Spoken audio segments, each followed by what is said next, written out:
Bien, entonces vamos a orar. Lindo momento, esto me gusta, estos momentos son lindos de oración.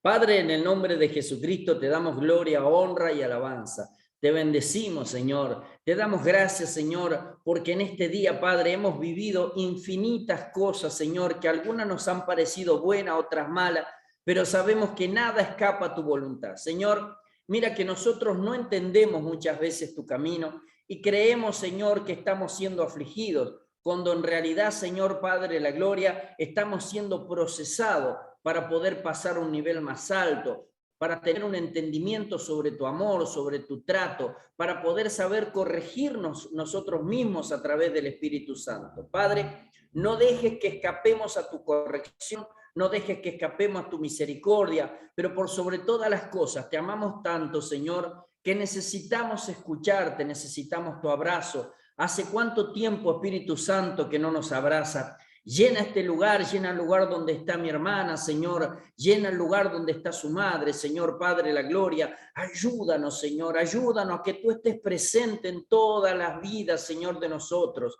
Ayúdanos a que te podamos brindar, Señor, nuestra vida, nuestro momento, donde ocupamos, Señor Padre Celestial.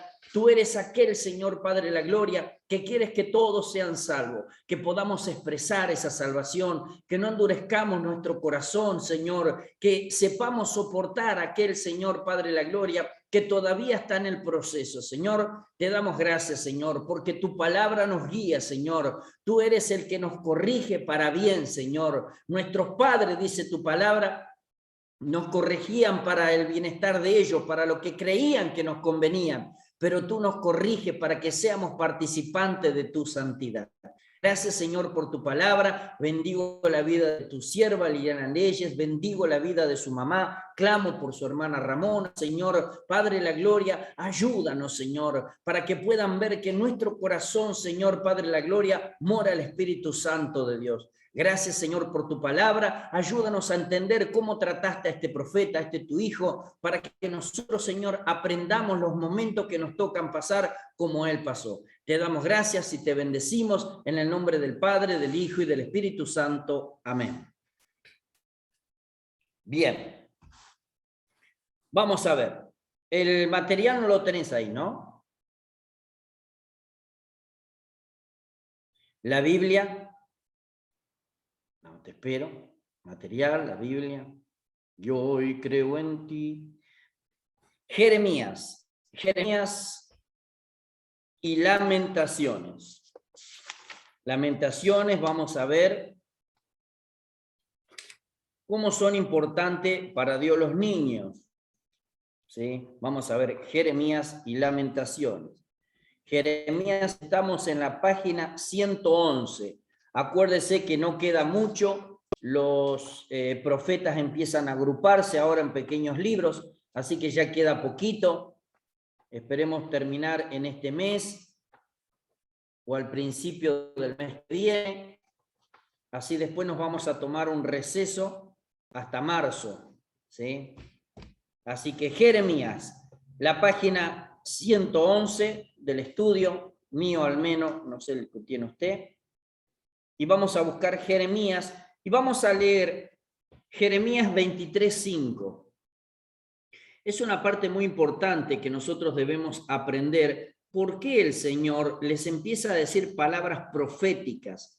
No tenemos que asustarnos de las palabras proféticas. De hecho, tienen que cumplirse muchas palabras proféticas, pero también estas clases de palabras, estas clases de profecía, nos enseña a nosotros que Dios es atemporal, pero que Él sabe la circunstancia que vamos a pasar. Ahí es donde está la loa para alabar a Dios. Job dice, ¿qué tomaremos lo bueno solamente de Dios? Entonces, sabiendo nosotros que Dios nunca nos va a dar algo malo, es que nosotros debemos tomar todo de parte del Señor. Y lo que es malo, que viene de parte de maligno, Dios va a saber cómo procesarlo. Y dice al que, o sea, te bendeciré, y aun si te maldijesen, esa maldición se volverá bendición. Entonces debemos de confiar en Él. Vamos entonces a Jeremías, capítulo 23, versículo 5, ¿sí? Y dice así, Jeremías 23:5 dice, he aquí que vienen días, dice Jehová, en que levantaré a David renuevo justo y reinará como rey, el cual será dichoso y hará juicio y justicia en la tierra. Presenta Jeremías y Lamentaciones a Jesucristo como el renuevo de justicia. A ver, ¿por qué él habla de un renuevo? ¿Sí? Que no solamente lo habla acá, 100 años antes, Isaías había dicho también, saldrá un renuevo de la raíz de Isaí, de la vara de Isaí. Y después otro profeta también habla del renuevo, y le traeré a mi siervo renuevo. Entonces, ¿por qué habla de un renuevo? ¿Qué significa en la palabra de Dios cuando dice él, más allá que sabemos que era Jesucristo? ¿Pero por qué? Porque sabía que la tierra de donde venía Jesucristo espiritualmente iba a estar quemada. Y él quería que se puedan dar cuenta de la connotación del castigo del pecado que tenían. Quedaron como quemados, quedaron la planta, ellos siempre se trataron como un olivo original. Israel siempre dijo, nosotros somos el olivo original, somos el olivo que trae mucho más aceite que cualquier olivo. De hecho, el Señor representó a dos varones muy importantes como dos olivos que estaban al lado de la lámpara y que le daban aceite a la lámpara. Entonces el testimonio, este es el testimonio, dice, de estos dos varones. Entonces, mira vos qué importante es que el testimonio de Israel se mantenga como un árbol fuerte. El olivo no era originario de la Tierra Santa, no era originario de Canaán, sino de Asia Menor. Por eso es que Dios trajo este árbol tan noble, porque él puede vivir en cualquier circunstancia. Y cuando hablamos que el olivo vive en cualquier circunstancia, puede vivir en cualquier terreno. Por eso Dios lo tomó, por la capacidad que tiene ese árbol de poder vivir en circunstancias donde ningún árbol viviría, de dar fruto donde nadie daría fruto, de que pueden servir no solamente el fruto y su aceite, sino su hoja, y que su madera, aunque sea retorcida, una vez que es lustrada y es labrada, es prácticamente eterna. Entonces, él tomó ese árbol para poder representar a su pueblo. Y es más, él le dice cosas fantásticas y hermosas, como a Israel le dice, chuparás del pedernal.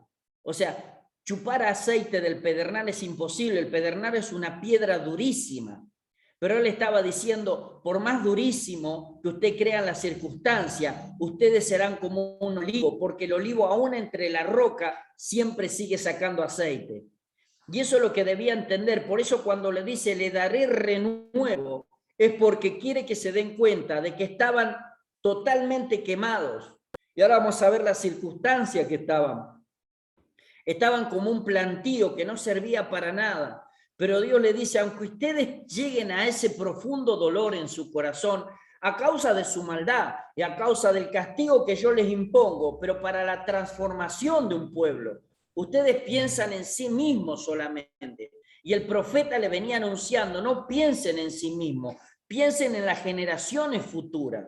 Es importante para Dios las generaciones futuras. Por eso Dios no nos deja quietos. Dios no quiere que nosotros seamos siempre oveja en el lenguaje eclesiástico de ahora, ¿sí? No sé, si a mí el Señor me llamó oveja, yo viviré como oveja. No, el Señor dice que para que el grano tenga vida, tiene que morir, en representación de que nuestra vida debe morir y sacar renuevos, para que no se quede solo. Dice que la semilla para dar fruto debe morir, y es más, la palabra de Dios dice que aunque nosotros tengamos fruto, Él nos va a limpiar para llevar más frutos. Entonces, hay una sucesión de importancia en el legado que nosotros dejamos. Si nosotros queremos y nos sentimos pueblo de Israel, eso también viene a nuestras vidas. La Israel celestial, está bien, nosotros no somos la Israel terrenal porque esa es de la esclava, dice, y somos de la libre. Pero también el Señor, así como sintió sobre la terrenal, siente sobre la celestial. Entonces Dios quiere que nosotros dejemos un legado. Así como un árbol, dejemos también nuestro fruto, tengamos nueva rama. El olivo fue elegido por el Señor porque cuando se corta, aún de los costados salen 6 árboles más. Por eso es que hay un salmo que dice, serás como el olivo, tus retoños se sentarán al costado de la mesa. Habla de los hijos, y tu señora será como una vid. O sea, todos tienen que dar fruto en la casa, ¿me entienden? Todos debemos dar fruto. No hay manera en que yo pueda decir, bueno, no, yo me quedo acá, que él vaya a la iglesia, yo le preparo el traje, que vaya ahí, él cuando viene ya le tengo la comida. No, no, todos tenemos que dar frutos. Y eso es lo que quería hacerle entender al pueblo de Israel. Israel, la comodidad no es buena. No es buena tampoco el que vos veas que dentro del pueblo de Israel los chicos se mueran. No es bueno. Entonces, Dios no va a aprobar el hecho de que vos te olvides que los demás son tus hermanos y que si los chicos de Israel se mueren, Dios está enojado con vos. Pero yo no hice nada. Sí, no hiciste nada para que tengan ese pesar, pero no hiciste nada para sacarlos tampoco de ese pesar. Esdras habla de que él nunca comió de la ración que le correspondía y que le había dado el rey. ¿Pero por qué no comió? Tampoco vendió nada, porque lo que le correspondía a él y a su casa se lo daban a sus hermanos que estaban reconstruyendo el muro. Él quería sacar ganancia de eso. Él tenía un amor tan grande por su pueblo y por su Dios que querían que todos coman y todos tengan su casa y todos tengan un pedacito para poder edificar, que todos puedan ser parte de la bendición de la reedificación del templo, de sus murallas y sus puertas. Ahora, ese mismo sentir Dios tiene sobre este Israel. Por eso es que tercamente uno trata siempre en este trabajo que nos dio el Señor de hacerle entender a los hermanos que todos debemos de mirarnos unos a los otros. Todos te dicen que sí, pero las acciones son contrarias. Nadie quiere ser corregido, nadie quiere ser guiado, nadie quiere sufrir el oprobio. En cuanto vos les decís, ay, me hirió, no quiero ir más, está mal eso. No quieren solamente. Es más, Pablo decía que no podía mandar a otro más que a Timoteo. Y aún se lo dice a los discípulos, no se lo dice a las personas de afuera. Le dice, porque todos buscan lo suyo propio. Nadie busca lo que es de Jesucristo. Por eso le puede mandar únicamente a Timoteo. Y se lo dice a Tito, a Cefa, a un montón que estaban con él. Entonces dijeron, los demás están buscando lo suyo, muchachos. Y Dios no es para buscar lo suyo viene añadido, dice, cuando buscamos el reino de Dios y su justicia primeramente. Y este profeta tenía que sentir la amargura del corazón de Dios a causa de que nadie escuchaba las profecías, o sea, nadie escuchaba la advertencia. Por eso le dice, pero igual decile que le va a salir un renuevo, que de lo quemado, que de lo destruido, va a salir algo verde. Aunque vos digas, no puede salir algo verde ya de acá. Es imposible que algo verde salga de acá porque está todo quemado, no sirve, lo cortaron hasta de las raíces. Por eso que el Señor Jesucristo entendía muy bien lo que es el renuevo, porque Él fue la plantita verde que salió un día, justo en el término del invierno y el principio de la primavera. Por eso Él que decía, Él no apagará el pábilo que humea, Él no apagará la mechita que está largando humo, no va a agarrar así, no, eso no. Al reino de Dios le corresponde soplar para que se avive el fuego. Él conocía bien lo que es ser un renuevo. Por eso él daba a entenderle al pueblo, yo no vengo a ser el último para apagar lo que queda de la vela. No, yo vengo para que sigan encendidos. Pero no puede entender el pueblo de Dios que tiene que seguir encendido, que en Jesucristo se termina porque el renuevo ya nació. No nos ve el Señor como quemado, seco, agobiado, nos ve como reverdecido a través de su Hijo. El problema está en que lo entendamos. Dice el nombre Jeremías, significado posiblemente Jehová derriba o Jehová señala. Dice, efectivamente, este profeta tuvo la dolorosa misión de señalar juicio tras juicio, siendo la última bajo el poder de Babilonia. Pero el pueblo de Dios ya no escuchaba ninguna advertencia. Jeremías presenció con un corazón completamente quebrantado el derrumbe final de Judá y derramó sus lágrimas sobre la ruina de la ciudad santa. Dios lo había llamado, a ver, y hay algo hermoso que me conmueve en este profeta. Dios no llamó a un Saulo de Tarso para dar una profecía tan fuerte. Dios no llamó a un Amós que le dijo, yo no soy profeta ni hijo de profeta. Yo soy boyero y dentro higos salvajes para vivir. Como diciéndole, a mí no me hagan cargo de lo que dice Dios. Dios buscó para dar advertencia tras advertencia, juicio tras juicio, para que sepan que no lo iban a escuchar, a alguien que tenía el corazón blando, a alguien que era capaz de llorar en cualquier momento, a alguien, por eso lo definen como el profeta llorón. Él decía un juicio de parte de Dios, pero lloraba juntamente cuando decía la profecía. Sabía que venía de parte de Dios y que era cierto, pero no lo escuchaban, ni eso le quebrantaba el corazón. Le estoy hablando a mis paisanos, le estoy hablando a mi pueblo, le estoy hablando a mis conciudadanos, le estoy hablando a mis vecinos. ¿Dónde encontramos un corazón ahora sí? ¿Dónde hay alguien que pueda hablarle al vecino que encima dice, si tengo que trabajar, qué Dios, si yo no trabajo nadie me dan de comer? Y va y derrama lágrimas por ese impío que no quiere venirse a Cristo. Ya no hay, porque no podemos entender que ya ganamos nosotros la salvación por Cristo y ahora nuestro deber es sufrir porque el que todavía no la tiene.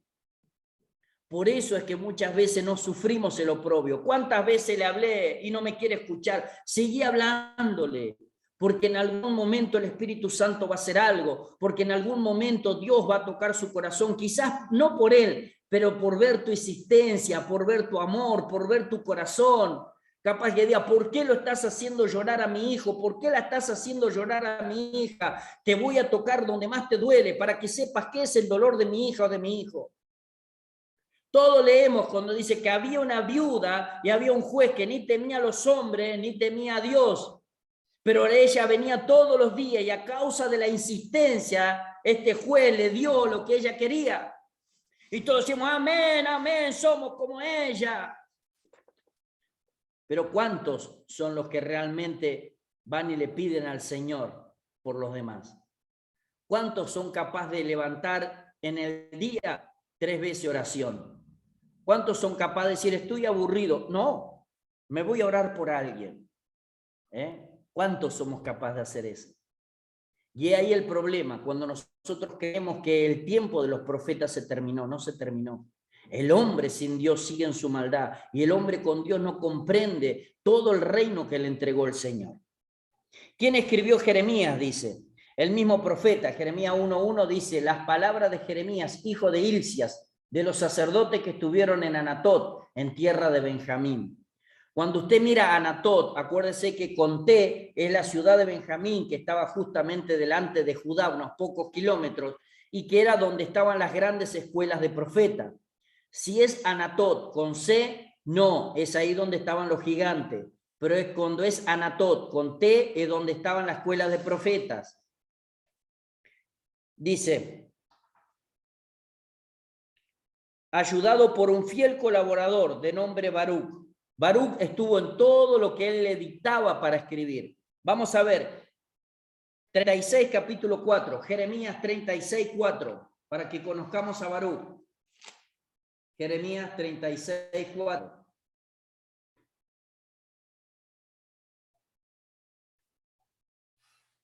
Dice, y llamó Jeremías a Baruch, hijo de Nerías, y escribió Baruch de boca de Jeremías en un rollo de libro todas las palabras que Jehová le había hablado. Así dice también en otros pedacitos de acá, que era Baruch el que escribía y era Jeremías el que le dictaba. Un gran amigo habrá sido, ¿no? Y qué lindo es tener amigos donde nos ayudan con la revelación de Dios.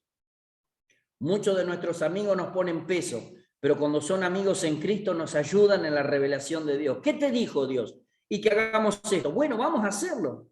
¿Sí? Qué lindo encontrar esas personas donde dice, ¿y qué es lo que ahora Dios dice? Y creo que tenemos que ir, bueno, vamos, lo hacemos. Y ese ánimo, ¿no? O ese desánimo que te da cuando Dios te dice algo y no ve las posibilidades de hacerlo, es sobrellevado por aquellos que por la buena voluntad te ayudan. Qué bueno que este hombre encontró, dentro de todas las penas, encontró un compañero de milicia. ¿Sí? Dice, se ocupó de poner por escrito todo lo que Dios le iba revelando. El hombre y su época. Jeremías vivió unos 100 años después de Isaías. Aquel profeta había salvado a Jerusalén de Asiria. Jeremías quiso salvarla de Babilonia, pero no pudo. El pueblo ya no quería escuchar a sus profetas. Jeremías era de la aldea de Anatot, pocos kilómetros al norte de Jerusalén, pero ejerció su largo ministerio en la ciudad. Hacía muchos años que el reino del norte había caído bajo Asiria, tal como lo habían profetizado Amós, Osea, Isaías y Miqueas. En la época de Jeremías, Asiria, Babilonia y Egipto se disputaban la supremacía mundial. Como a mediados de su ministerio, el profeta vio el triunfo de Babilonia y el quebranto del largo poderío de Asiria. Babilonia avanzó victoriosa sobre Egipto y puso su garra aplastante sobre Judá. Jeremías vivió pues en el periodo babilónico. Mientras tanto, la situación interna del reino del sur se iba deteriorando rápidamente. Jeremías presenció el reinado de los 5 últimos reyes de Judá. O sea, este varón profetizó dentro de los 5 últimos reyes: Josías, Joacás, Joacín y Joaquín. ¿Sí? Ahora vamos a ver el otro. Y Sedequías. ¿Y cómo eran estos reyes? Vamos a verlo un poquito. Josías, el último rey bueno, realizó una gran reforma espiritual, pero el pueblo inconstante pronto lo olvidó. Joacás, débil y malvado, reinó 3 meses, murió cautivo en Egipto. Joacín, abiertamente idólatra, desafiaba a Jehová, enemigo acérrimo de Jeremías. Reinó 11 años. En sus días, Nabucodonosor, rey de Babilonia, atacó a Jerusalén y se produjo la primera deportación de cautivos, incluido el rey y su familia. Ahora fíjese, abiertamente idólatra, desafiaba a Jehová, enemigo acérrimo de Jeremías, reinó 11 años. Imagínese ser profeta y encima estar 11 años con alguien que no te quiere y encima del gobierno. ¿Sí? Jeremías iba y decía algo y ya iban y le decían, obviamente, escúchame, Joacín, Jeremías está profetizando y dice que nosotros todos vamos a ir cautivos, que van a morir y que nos van a llevar como vacas de Basán para Babilonia. Y 11 años, o sea, imagínate encima la persecución que habrá tenido este profeta. De hecho, fue 2 veces en la cárcel, ¿sí? Metido en una cisterna, en un pozo, en el barro. Pero aún después, cuando lo sacaron y en el patio de la cárcel, Dios le habló. Y esas son las cosas que en este mundo o en este tiempo diríamos inentendible o locas en el Señor. ¿Cómo puede ser que él estaba en el patio de la cárcel y vino a mí palabra de Jehová? ¿Cómo estaría el corazón de este profeta? O sea, bien podría haber dicho, Señor, ¿para qué me das palabra acá si estoy en el patio de la cárcel? O sea, a ver, es como querer poner agua en un vaso que no tiene fondo. ¿Para qué va a poner agua, Señor, si se va a caer? ¿Para qué me va a dar acá en el patio de la cárcel palabra que yo le diga a quién si estoy preso? No sé si usted no me ve, Señor. Pero las cuestiones de Dios son así. Él puede ver el futuro y Él sabe lo que hace. Cuando uno dice amén, es porque no está únicamente aceptando la circunstancia del momento, sino está aceptando la profecía que Dios le dio para otro tiempo. Si Dios dice que yo vaya y diga, sé que Él va a preparar el momento y el lugar para que yo vaya. Si yo, según la circunstancia, digo, es imposible. A ver, ¿qué tal si yo le diría, mañana les doy el estudio desde Suiza? Van a ver que va a ser un poco distinto, porque el internet en Suiza es distinto, es un poco más poderoso, hay 5G, acá y no, pero ustedes no se preocupen que mañana yo se los doy desde allá. ¿Qué dirían ustedes? ¿Sí? Pobre el siervo, le hace mal estar cerca del mar, ¿sí? El mar, como el agua salada le afecta. Pero si yo le creo a Dios y Dios me habla y yo sé que Dios lo hace, yo sé que Él lo va a hacer. Y esto es lo que hacía Jeremías, le creía a Dios porque sabía que tenía un trato con él. El problema eran las personas que estaban alrededor de Jeremías. Mientras tanto, la situación interna del reino del sur se iba deteriorando, ¿se acuerda? Rápidamente. O sea, venían cayendo, ya no había manera de salvarlo. Uno peor que el otro. Estos últimos 5 reyes no tenían ninguna ganas de seguir a Dios. Y el profeta, sin embargo, seguía advirtiéndole. ¿Sí? Sedequías, deportado a Babilonia. débil y mal rey. Reinó 11 años en la ya diezmada Jerusalén. Desoyó completamente las amonestaciones de Jeremías hasta que sobrevino el desastre final, la destrucción de la ciudad y el templo. Si usted quiere ver esto, Segunda de Reyes, capítulo 22 al 25, ahí están justamente estos 5 reyes, ¿sí? De modo que Jeremías fue durante casi 30 años o quizás más la figura cada vez más solitaria y perseguida, clamando en nombre de Dios a un pueblo ciego y sordo. Jeremías era el hombre que más solo estaba en la ciudad, pero él seguía diciéndole a un pueblo que no lo escuchaba que Dios lo amaba. Yo no sé si entiende usted las palabras del Señor. ¿Cuántas veces se sintió sola usted? ¿Cuántas veces usted oró y parecía que estaba orando al piso, no al techo? ¿Cuántas veces usted dice, ¿para qué estoy yo perdiendo el tiempo? ¿Para qué me estoy moviendo y gastando yo mismo si no quieren oír? ¿Cuántas veces voy a seguir clamándole al Señor por todas estas personas que lo que menos le interesa es la presencia de Dios? No me diga que nunca le pasó, ¿eh? Debemos de entender de que nosotros simplemente debemos cumplir lo que Dios dice. Imagínense Jeremías, 11 años lo persiguió uno, 11 años no lo escuchó el otro. Entonces, para decir, ¿qué es lo que estoy haciendo? ¿Qué estás haciendo, Dios, con mi vida? ¿Tanto cuesta pulirme para entrar en tu reino?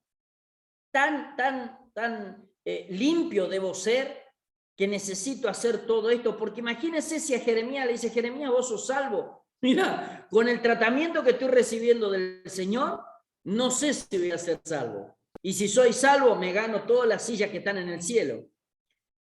O sea, 22 años amonestando y siendo perseguido, más de 30 años no siendo escuchado. O sea, nadie se convirtió por la profecía de Jeremías. ¿Sabía usted? Es uno de los únicos libros en el cual nadie se convierte por la profecía del profeta, por las advertencias. Nadie. Un ministerio, diríamos, pero totalmente malo, una iglesia totalmente vacía. Solamente estaría el pastor durante más de 30 años predicando y ninguno va a su iglesia. ¿Qué diría usted de ese pastor?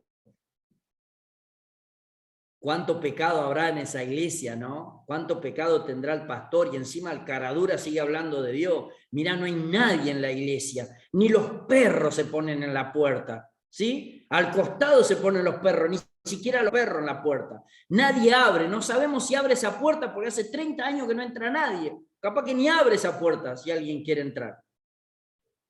Sin embargo, Jeremías seguía diciendo lo que Dios le decía que diga. Qué bueno es aprender esto, ¿no? No solamente de aquel que es popular, no solamente de aquel que todas las naciones lo siguen, sino de aquel que es fiel al Señor, aunque las circunstancias parezcan que no cambian. Hoy Él es recordado por los siglos de los siglos hasta que venga el Señor y cada vez que está en la lectura de su Biblia. Por eso muchas veces decimos, ojo, ojo que con la misma vara que vos medís vas a ser medido. Ojo en decir que tu hermano esto, que tu hermano lo otro, porque ahí viene también para vos. Yo lo he hecho un montón de veces, no se piense de que no. Yo me reto a mí mismo cuando estoy enseñando esto. Sus contemporáneos, dice, pero me gusta por eso un pueblo ciego y sordo. ¿Habrá en este tiempo, en esta época, un pueblo ciego y sordo? ¿O no? Ya no hay, ¿no? No hay pueblo ciego y sordo. Bien. Sus contemporáneos en el ministerio, Nahum, que lo precedió anunciando la caída de Nínive, capital de Asiria. Daniel y Ezequiel, entre los deportados a Babilonia. Sofonías y Abacú, quienes como él levantaron sus voces para dar una última advertencia a Jerusalén. Y Abdía, que predijo la caída de Edom, el perverso vecino que se burló cruelmente del desastre de Judá. Los vecinos de arriba, si usted está de espalda, se acuerda que era Judá, los de la espalda de Edom, mientras estos eran llevados, se reían.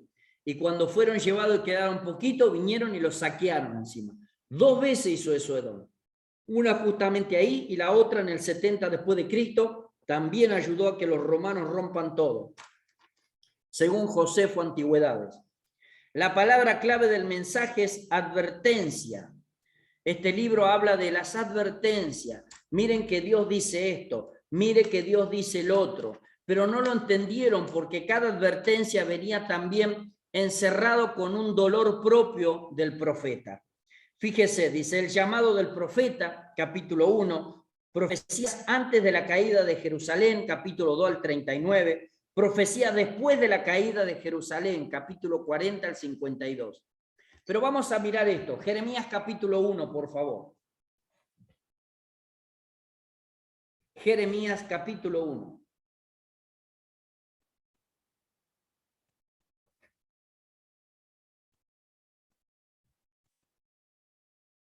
Versículo 5 en adelante. Miren lo que dice en esto, lo hemos leído, pero fíjese bien lo que dice.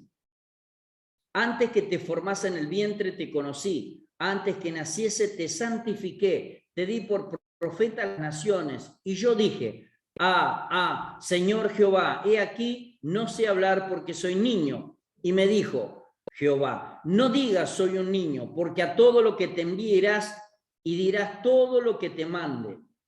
No temas delante de ellos, porque contigo estoy para librarte, dice Jehová. Y extendió Jehová su mano y tocó mi boca. Y me dijo Jehová, he aquí he puesto mis palabras en tu boca. Mira que te he puesto en este día sobre naciones, sobre reinos, para arrancar, para destruir, para arruinar, para derribar, para edificar y para plantar.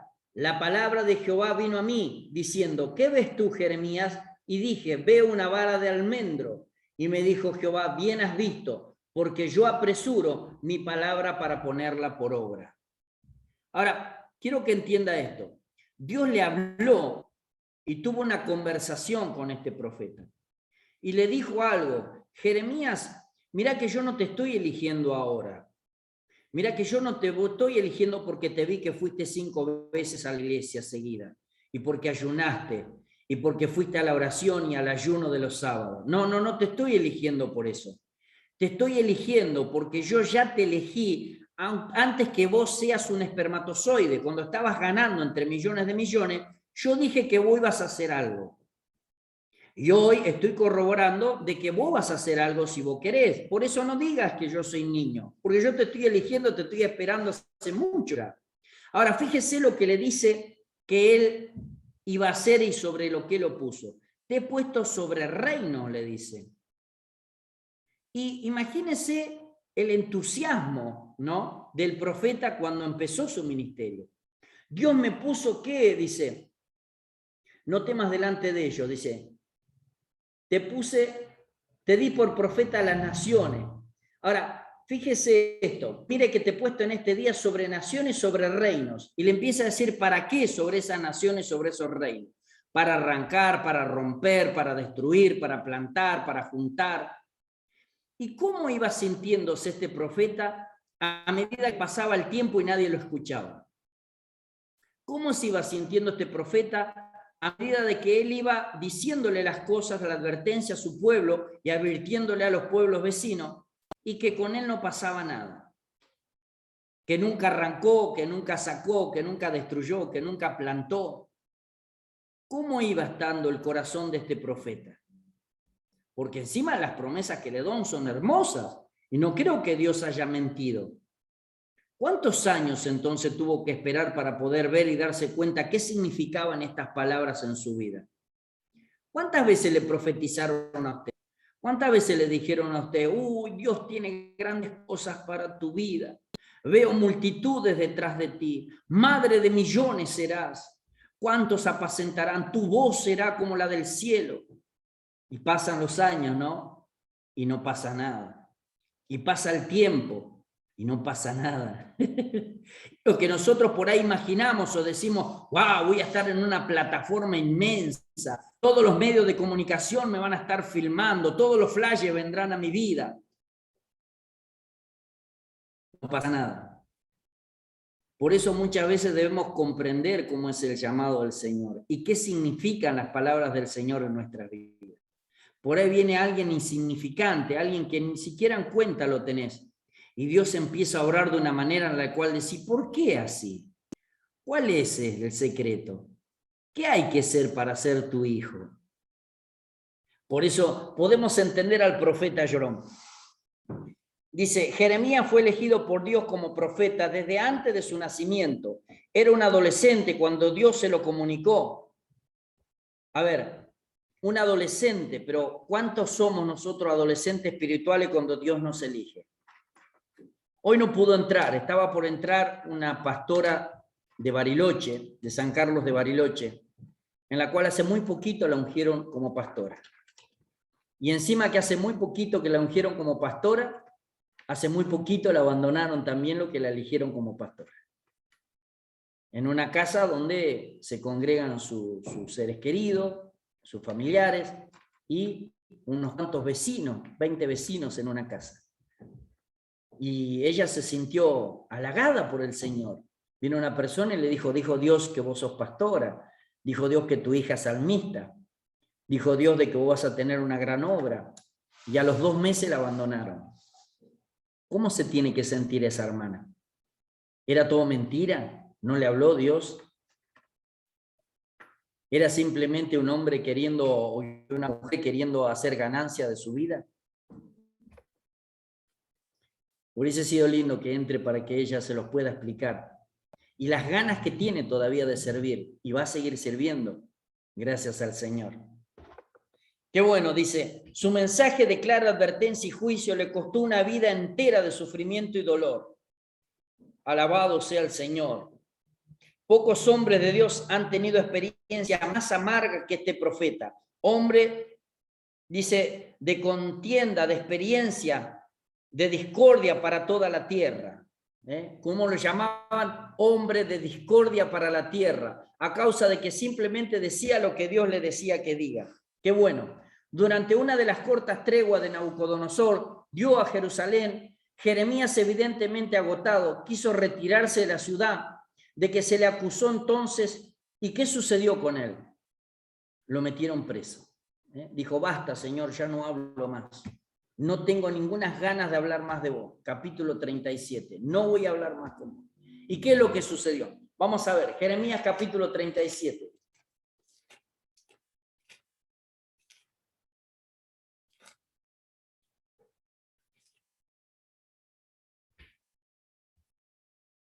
Lo encontró. En lugar de Conías, hijo de Joacín, reinó el rey Sedequías, hijo de Josías, al cual Nabucodonosor, rey de Babilonia, constituyó por rey en la tierra de Judá. Pero no obedeció él, ni su siervo, ni el pueblo de la tierra a las palabras de Jehová, las cuales dijo por el profeta Jeremías. Y envió el rey Sedequías a Jucal, hijo de Selamías, y al sacerdote Sofonías, hijo de Maasías, para que dijesen al profeta Jeremías, ruega ahora por nosotros a Jehová nuestro Dios. Y Jeremías entraba y salía en medio del pueblo, porque todavía no le habían puesto en la cárcel. Y cuando el ejército de Faraón había salido de Egipto, y llegó noticia de ello a oído de los caldeos que tenían sitiada a Jerusalén, se retiraron de Jerusalén. Entonces vino palabra de Jehová al profeta Jeremías diciendo, así ha dicho Jehová, Dios de Israel, diréis así al rey de Judá, que os envió a mí para que me consultaseis. He aquí que el ejército de Faraón, que había salido en vuestro socorro, se volvió a su tierra de Egipto, y volverán los caldeos y atacarán esta ciudad, y la tomarán y la pondrán a fuego. Así ha dicho Jehová, no os engañéis a vosotros mismos, diciendo, sin duda ya los caldeos se apartarán de nosotros, porque no se apartarán. Porque aun cuando hiriereis a todo el ejército de los caldeos que pelean contra vosotros, y quedasen de ellos solamente hombres heridos, cada uno se levantará de su tienda y pondrá en esta ciudad a fuego. Y aconteció que cuando el ejército de los caldeos se retiró de Jerusalén a causa del ejército de Faraón, salía Jeremías de Jerusalén para irse a tierra de Benjamín, para apartarse del medio del pueblo. Y cuando fue a la puerta de Benjamín, estaba allí un capitán que se llamaba Irías, hijo de Selemías, hijo de Ananías, el cual apresó al profeta Jeremías diciendo, tú te pasas a los caldeos. Miren las cosas que le sucedían a este profeta. Como para decir, yo no por la mitad, ni por un cuarto, yo por una sola profecía que no me hagan caso, creo que hubiese tirado ya todo y me hubiese puesto en la tierra y no me hubiese levantado más. Miren cómo pudo aguantar todo esto y cómo seguía él diciendo que era profeta de Dios. Y cómo tenía que soportar el escarnio y la burla. Porque lo mandan, alguien le manda a decir, anda a ver, consulta qué dice Jehová. Porque los caldeos ya se fueron. Quiere decir que está viniendo el ejército de aquel lado a defendernos. Están viniendo los egipcios. Y mientras sucedía eso, mientras los caldeos se iban, y estos tenían noticia que estaban viendo los egipcios, Dios lo manda a Jeremías encima. A ver, Señor, ¿no hay otro que puedas mandar? Lo manda y le dice, anda a decirle que los caldeos no se van a ir. Anda a decirle al rey que consultó conmigo. Encima no le dice, decirle al que envió. Dice, no, anda y decirle al rey que él envió a consultarme a mí. O sea, el que le envió dijo, vos quédate sentado ahí que tengo que ir a decirle algo al rey. Fue al rey y le dijo, vos que enviaste a este a consultarme, yo vengo a traerte personalmente la respuesta de Dios. Que los caldeos no se van a ir. Y si ustedes matasen a todos los caldeos, lo hirieren, los heridos se van a levantar y van a prender fuego acá. Señor, ¿qué es esa noticia? ¿Cómo voy a ser capaz yo de decir eso?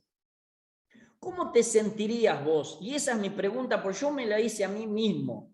¿Cómo me sentiría yo? ¿Cómo te sentirías vos si Dios te manda ahora a decirle al presidente o al intendente de tu ciudad? Decirle a esa zorra que está mandando personas a la iglesia pentecostal que está en la esquina, pero no le vaya a decir al que mandó. Anda, voy a decirle a él que no solamente no va a ganar las elecciones que viene esa zorra, sino que encima le va a ir tan mal que se va a quedar sin casa y se va a quedar sin familia, para que aprenda a no ir en contra de los hijos de Dios. ¿Qué harías vos?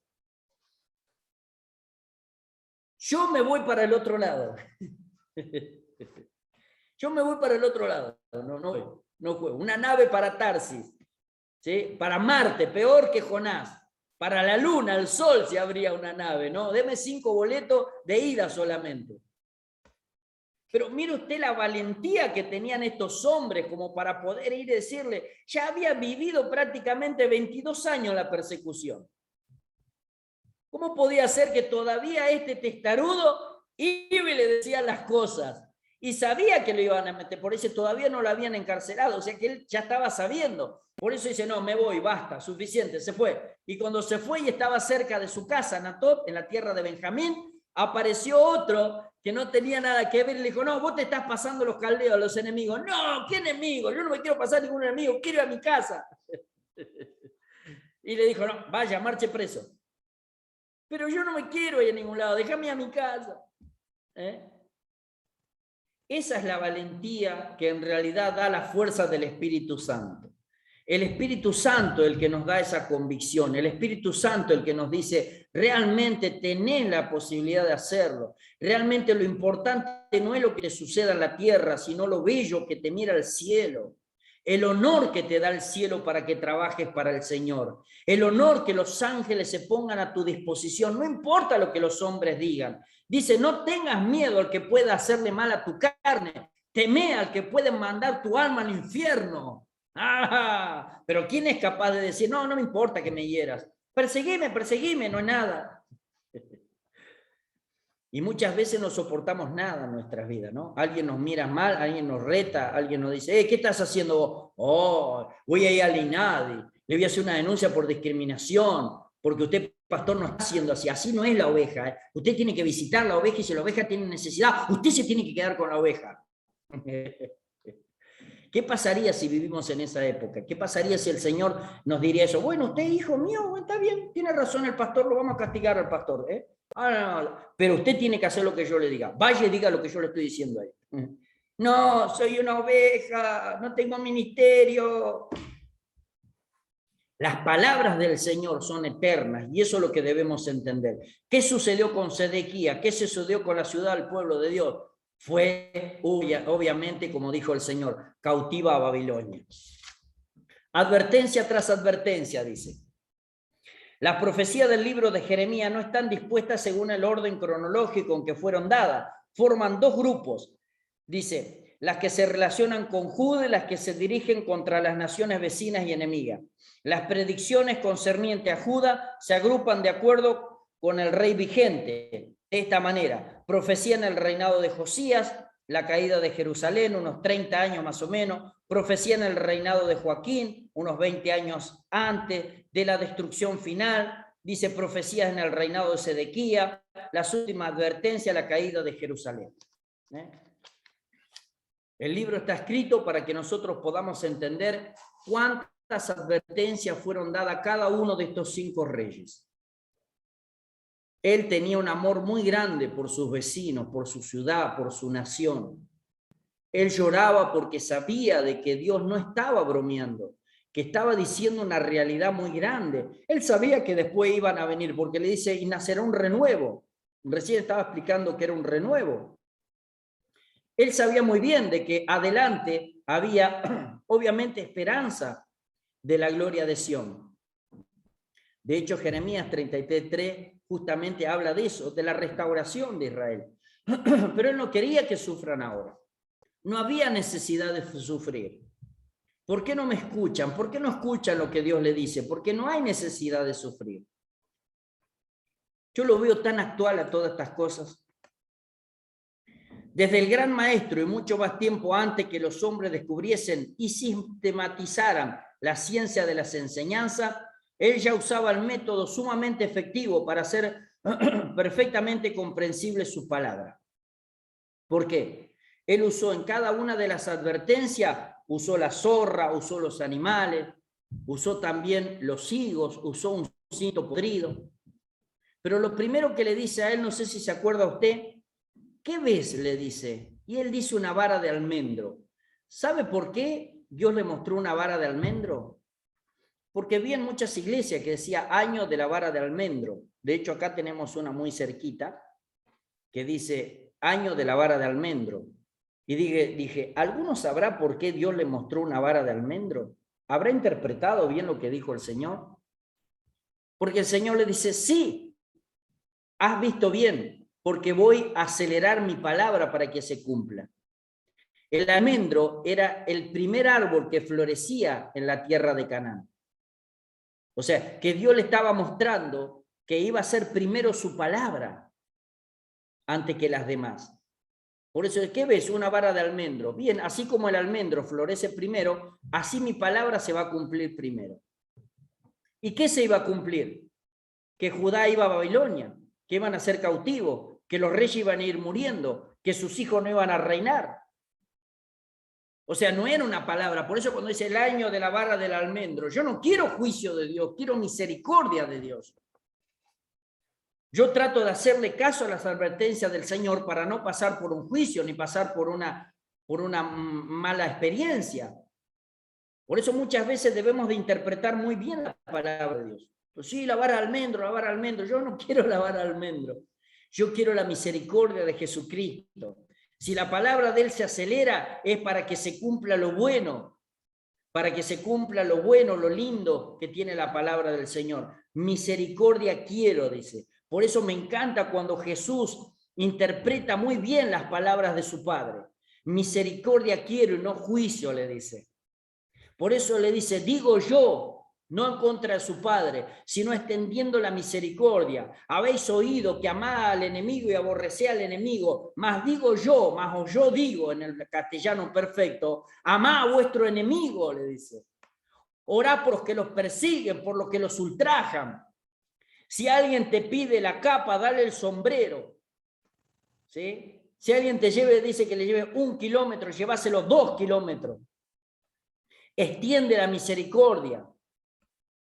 Y eso es lo que debemos entender nosotros. No estoy hablando de ser unos super santos que todos vengan y te maltraten, sino de saber entender dónde debemos llevar nuestra respuesta, nuestro corazón. ¿Sí? Si vos le hablas a alguien y no te hace caso, está bien, no le hables más, pero andá y orá por él. ¿Sí? No es que vos vayas y choque, confronte, porque la palabra de Dios dice, no le tires perlas a los chanchos, no vaya a ser que se den vuelta y os destrocen. ¿Sí? Pero sí debemos orar por ello. Orar, dice, por los que los ultrajan y los persiguen. Debemos entender qué significa esa misericordia. Debemos de tener nosotros en plena confianza nuestro amor. No dejar que el mal nos saque el amor. El amor fue puesto por Dios en nuestro corazón. No fue puesto por un hombre. No es que te amen muchas personas, es que vos tenés el amor de Dios. No, vos tenés el amor de Dios porque Dios te lo derramó a través del Espíritu Santo. Entonces, el amor de Dios está en tu vida. No lo dejes enfriar por las circunstancias. Tampoco que vos seas fresco como una lechuga. Ay, me heriste, no pasa nada. No, sino saber dónde llevar esas cargas, ¿sí? Sino saber decir, Señor, realmente me hirió lo que me dijo esta persona. Yo sé que en un primer momento mis pensamientos no fueron como pajaritos dando vueltas, sino que se asentaron, hicieron nido, pero no quiero que estén ahí, porque me hace mal a mí. Entonces, saber dónde llevar justamente esas cargas. Pero nosotros debemos aprender a que el amor que Dios puso en nuestro corazón, mi hermana querida, no se enfríe a causa de las cosas que pasan alrededor de nosotros. Yo no dejo que el amor de Dios se enfríe. Aunque muchos dicen, no, pero no, yo no dejo que el amor se enfríe. ¿Por qué? Porque no me lo diste vos al amor, sino me lo dio Él. Porque yo antes no tenía amor. Porque yo no sabía lo que era amor.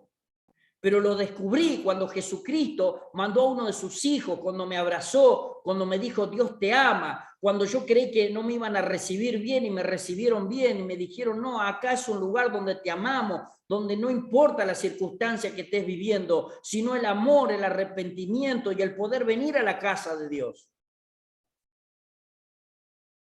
Eso Dios lo puso en mi corazón.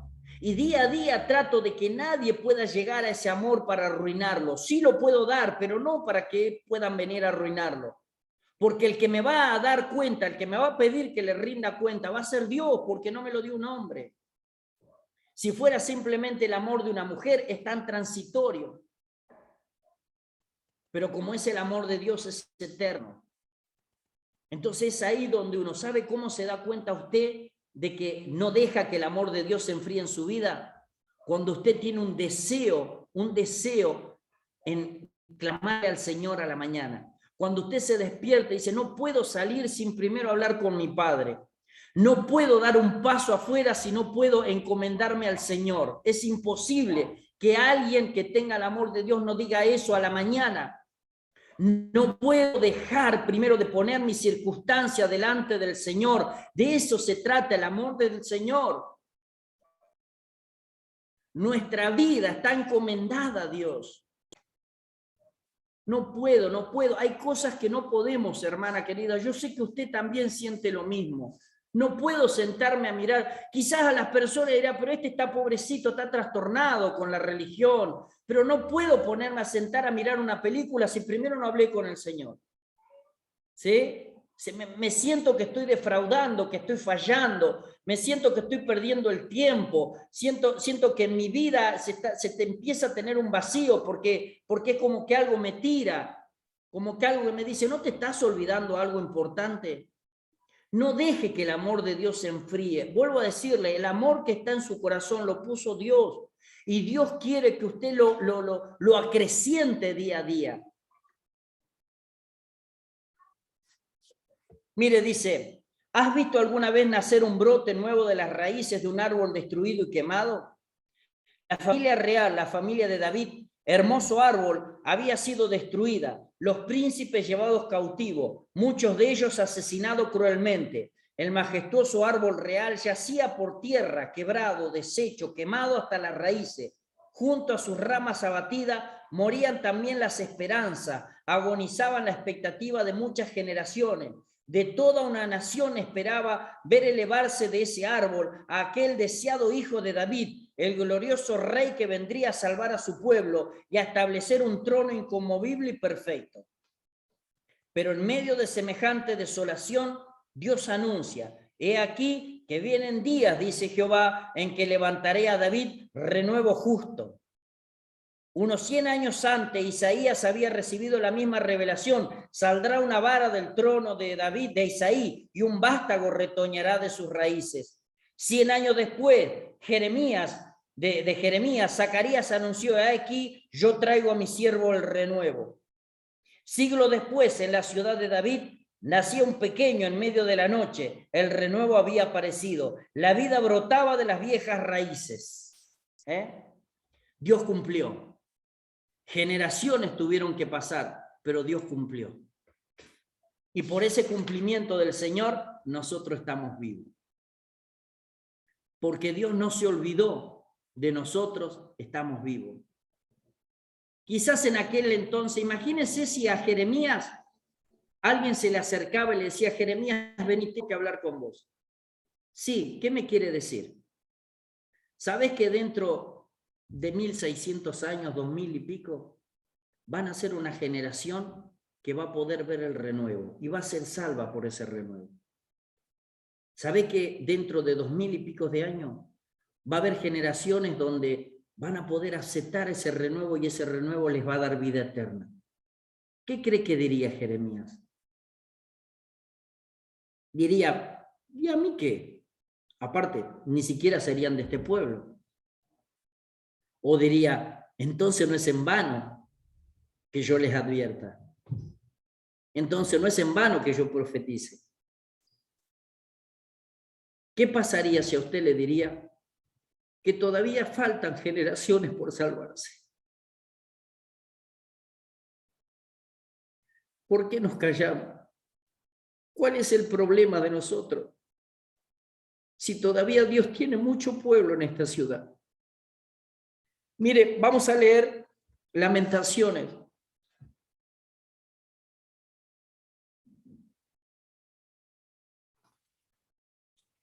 Capítulo 2.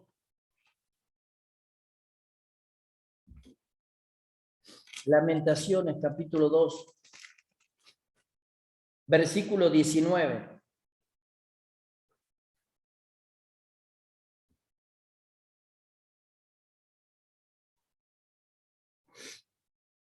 Mientras usted lo busca, dice: un lamento desgarrador sobre la desolación de Jerusalén y el pueblo de Dios. Es pues un himno de dolor, escrita cada letra con una lágrima, cada palabra al son de un corazón quebrantado. El llanto de Jeremías, dice. Jeremías capítulo 2, versículo 19, para que usted entienda por qué está escrita Lamentaciones. Dice una antigua traducción de la Biblia, la Septuaginta, tiene una introducción al libro de Lamentaciones. Después de Israel, que fue llevado cautivo y quedó Jerusalén desierta, se estaba sentado el profeta Jeremías llorando y endechó sobre Jerusalén con la siguiente lamentación, y suspirando con amargura de ánimo y dando alaridos de angustia, dijo: la gruta de Jeremías, fuera del muro norte de Jerusalén, existe una gruta donde, según las tradiciones, Jeremías derramó sus lágrimas más amargas y compuso esta dolorosa elegía, sobre la cual que tanto se había forzado por salvar. Esta gruta está al pie de la colina llamada la Gólgota, la misma colina que 600 años más tarde el Mesías Salvador tendría que padecer y morir por el proceso de su pueblo y de toda la humanidad. El llanto de Jeremías. Escúcheme, ¿sabe por qué lloraba Jeremías? No lloraba por los de su pueblo, o no solamente por los de su pueblo, sino lloraba porque estaba viendo algo que es difícil de soportar. Fíjese lo que dice Lamentaciones capítulo 2, versículo 19. Dice: levántate, da voces en la noche al comenzar la vigilia, derrama como agua tu corazón ante la presencia del Señor. Alza tus manos a Él implorando la vida de tus pequeños, que fallecen de hambre en las entradas de todas las calles. Mira, oh Jehová, y considera a quién has hecho así. Han de comer las mujeres el fruto de sus entrañas, los pequeñitos a su tierno cuidado. Han de ser muertos en el santuario del Señor el sacerdote y el profeta.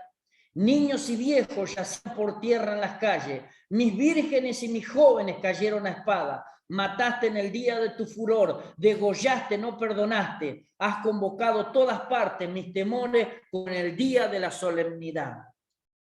¿Sabe lo que veía Jeremías?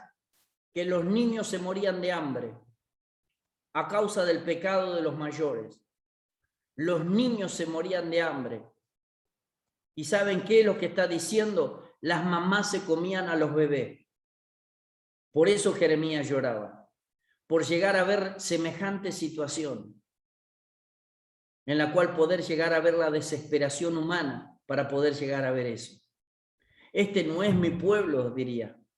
Mi pueblo, el que Dios escogió, no puede hacer estas cosas.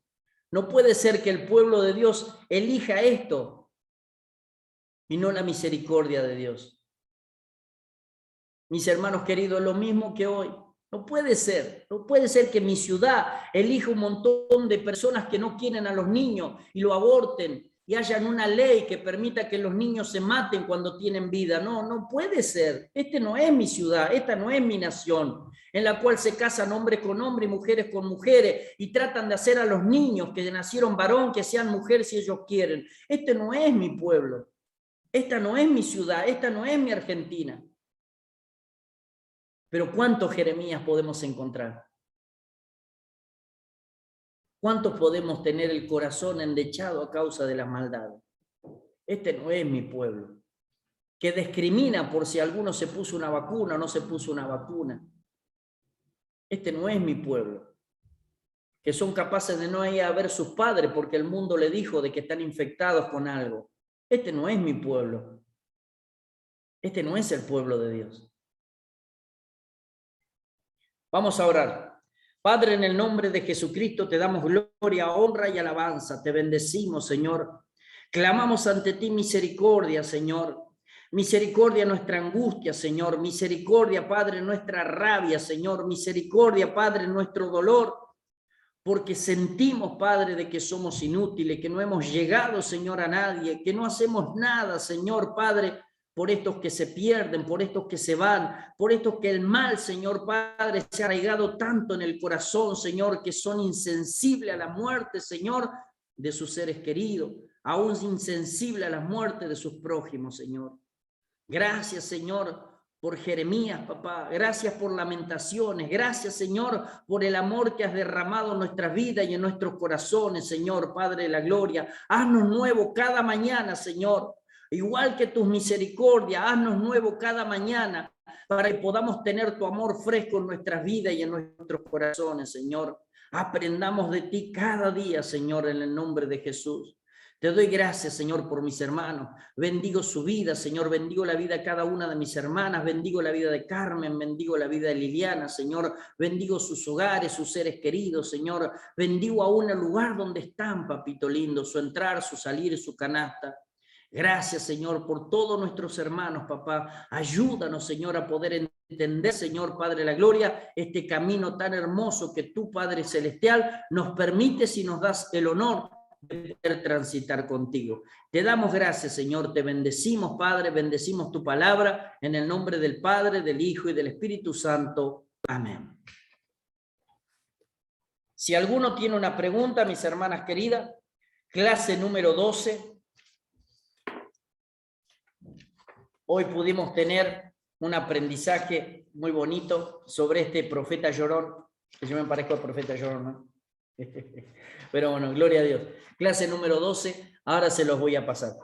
Si no tienen alguna pregunta, entonces las despido y les digo que por favor oren los unos por los otros. Que Dios los bendiga, siervo.